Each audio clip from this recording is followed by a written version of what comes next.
Welcome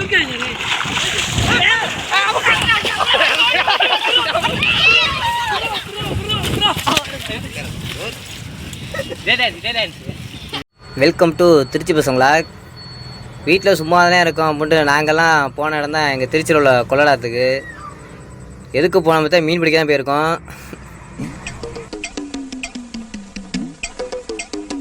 இங்கே வலையில் ஒன்றும் இல்லை, மீன் பிடிச்சிட்டு இருக்கேன் அப்படின்னு நினைக்காதீங்க. கையில் தான் பிடிச்சிக்கிட்டு இருக்கோம். உள்ள மீனை பிடிச்சிட்டு இருக்கோம். உங்கள் தூக்கி போகிறாரு அப்படிங்களா? பார்த்தாலும் உங்களுக்கு தெரியுது, கையில் தான் பிடிச்சிக்கிட்டு இருக்கோம். சரியான மீன். வாங்க எப்படி பிடிக்கணும் பார்ப்போம். எப்பரா உள்ள முங்கி பிடிக்கிறாங்க நீங்கள் பார்க்காதீங்க. இருங்க, அந்த மாதிரி பார்த்தீங்கன்னா சாக்கு கிடக்குதுல, இந்த மாதிரி சாக்கு, இந்த மாதிரி துணியெல்லாம் கிடக்கும். அதுக்குள்ளே பார்த்தா மீன் ஒண்டி இருக்கும். அதை உள்ளே முங்கி கையில் அலசி பார்ப்போம், இருக்கும். அங்கே தெரியுதா? அதை பார்த்தா பிடிப்போம். இப்போ உங்களுக்கு தெரியும்னு நினைக்கிறேன். பார்த்தீங்களா, அந்த மாதிரி கல்லுலாம் இருக்கும். அந்த கல்லுக்குள்ளே கையை விட்டு தான் பிடிச்சிட்டு இருப்போம். கையில் தான் பிடிப்போம். ஆனால் நேரில் வேணால் வாங்க, பிடிச்சோன்னா காட்டுறோம். நம்பிக்கைலாம் என்னை வச்சு ஒன்றும் காமெடி பண்ணலையே. அப்படி அந்த கல்லுக்குள்ள கையை விட்டு பிடிச்சிட்டு இருக்கும்போதுனா அந்த ராட்டு இறால்னு சொல்லுவாங்களே, அந்த மாரி தான் அமுட்டுக்குச்சு. பார்த்தீங்களா, இப்போ தூக்கி காட்டின பாருங்க. இதில் நல்லா சரியான சைஸ் தான். அந்த கொடுக்க பாருங்கள், அந்த கொடுக்க போட்டு பட்டுச்சுன்னா சரியான வலிக்கும். வெட்டுக்குன்னு கட்டிக்கும். வலிக்குது. அப்புறம் உள்ள மிங்கி பிடிச்சிட்டு இருக்கும்போது தான் அப்புறம் எப்படின்னா தேங்காய் பறன்னு சொல்லுவோம். உங்கள் ஊரில் எப்படின்னா வரிக்குதிரைன்னு சொல்லுவாங்க. அந்த மாரி தான் அமுட்டுச்சு. தூக்கி போடுவோம் பாருங்கள். தெரியுதா? இப்போ தப்பி எடுத்து கட்டுவோம் பாருங்கள். பாருங்கள் இப்போ நல்லா தெரியுதா? இது தேங்காய் பாரு எங்கள் ஊர். அதுக்கப்புறம் பார்த்தோன்னா அந்த இறால்னு சொல்லியிருந்தேன் ஏற்கனவே. இந்த ராட்டு அந்த மீன் தான் அமுட்டுக்கிட்டே இருந்துச்சு. ராட்டு பார்த்தோன்னா சரியான மீன், செம்ம நிறையா அமுட்டு இருந்துச்சு. அதிசயமாக பார்த்தீங்களா, சரியான ராட்டு. அப்போ அதுக்கப்புறம் பார்த்தீங்கன்னா அந்த ராட்டு ஒரு கெண்டை பொடி ஒரே கையில் அமுட்டுச்சு. உள்ள முங்க சரியான மீன்.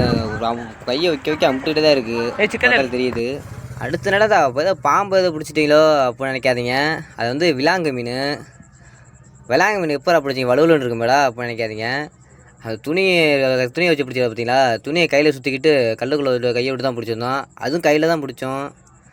பார்த்தீங்களா, உள்ளே மேலே தூக்கிட்டு போகிறாரு பாருங்க. அப்படியே இங்கேனா கீழே விட்டா அது போயிடும். அதில் மேலே தூக்கி போட்டார். காலையில என்ன விளையாட்டு காட்டுறாங்க, எப்படி எல்லாம் சோதிக்கிறாங்க. பொழுது விடிய விட மாட்டேங்கிறாங்களே ஐயா. இவன் என்ன குரங்க விட மோசமா தவிரா? இதெல்லாம் குரங்கு பார்த்துச்சுன்னா அவமானத்துல சூசைட் பண்ணி தொலைஞ்சிருமே. இது என்ன பிரமாதம்?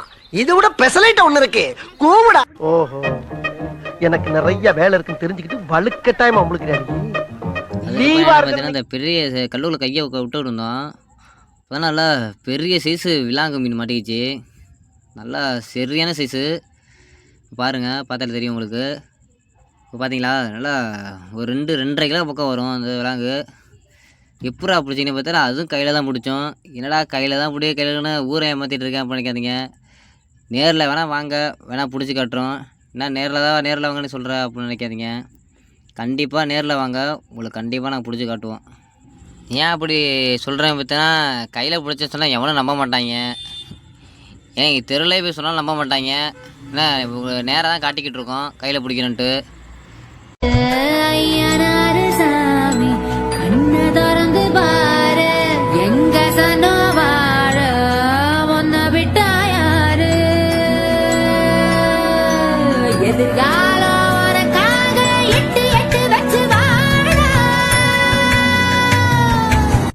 அதுக்கப்புறம் பார்த்தோன்னா அதோடு கொஞ்சம் பெரிய விலாங்கு.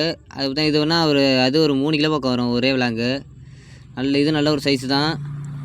நீங்கள் யார்கிட்ட வேணால் கேட்டு பாருங்கள், விலாங்கு வந்து வலையில் அம்பிடாது. கையில் அந்த கையில் வச்ச துணி வச்சுருக்கோம் பார்த்தீங்களா, அந்த கையில் அந்த துணி இது மாதிரி வச்சா பிடிக்க முடியும். ஆமாம், நீ யாரு? நான் யாருன்னு எல்லாம் கேட்கறத விட வேற யாருண்டியாவது போய் அவர் யாருன்னு கேட்டு பாரு. அச்சுச்சோ, அவரா பயங்கரமானவராச்சே, அவரெல்லாம் கொஞ்சம் ஜாக்கிரதையா இருங்கப்பா அப்படின்னு சொல்லுவா. என்னடா அப்பப்போ போட்டு காமெடி வேற போட்டுக்கிறான் அப்படின்னு நினச்சிக்காதீங்க. உங்களுக்கு போர் அடிக்குமில்ல, அதெல்லாம் அந்த காமெடினா போட்டுட்ருக்கேன். ஒரு வழியாக மீன்னா பிடிச்சி முடிச்சாச்சு. இங்கே அந்த விலாங்கு மீன்னா குட்டை பிடிச்சி விட்டுருக்கோம். அடுத்து பார்த்தீங்கன்னா மீனை எல்லாத்தையும் அலச வேண்டியதான். பார்த்தீங்கன்னா 2 கிலோ 2 மீன் சும்மா எடுத்து வீடியோ எடுத்துருக்கோம் பிடிச்சதுக்கப்புறம். ஒரு வழியாக மீன் அலச உட்காந்துட்டோம். ஃபஸ்ட் இந்த கெண்டை பொண்ணு அலசிடணும்னா வீணாக போயிடும். அதனால் அந்த கெண்டை பொண்ணு அலசிருக்கோம். மீதி அந்த சிக்கத்தில் வச்சிடும் பார்த்தீங்களா. இதெல்லாம் பாதி மீன் அந்த உயிரோட தான் இருக்குது. எல்லாத்தையும் கொஞ்சம் ஓரளவு பிடிச்சிருக்கோம். வீட்டுக்கு தான் பிடிச்சிருக்கோம். அலசிட்டு கிளம்ப வேண்டியதான். அடுத்து என்னடா தூக்கி கட்டுறேன் பண்ணிக்காதீங்க, விலாங்கு மீன் தான். அதை இப்போ எப்படி க்ளீன் பண்ணுறோன்னு உங்களுக்கு காட்டலான்னு தான் வீடியோ எடுத்துருக்கோம். எப்படி க்ளீன் பண்ணுறேன்னு நீங்களே பாருங்கள். அது தோலை உரிக்கணும், உரிச்சு தான் க்ளீன் பண்ணணும். அது எப்படி பண்ணேன்னு பாருங்கள்.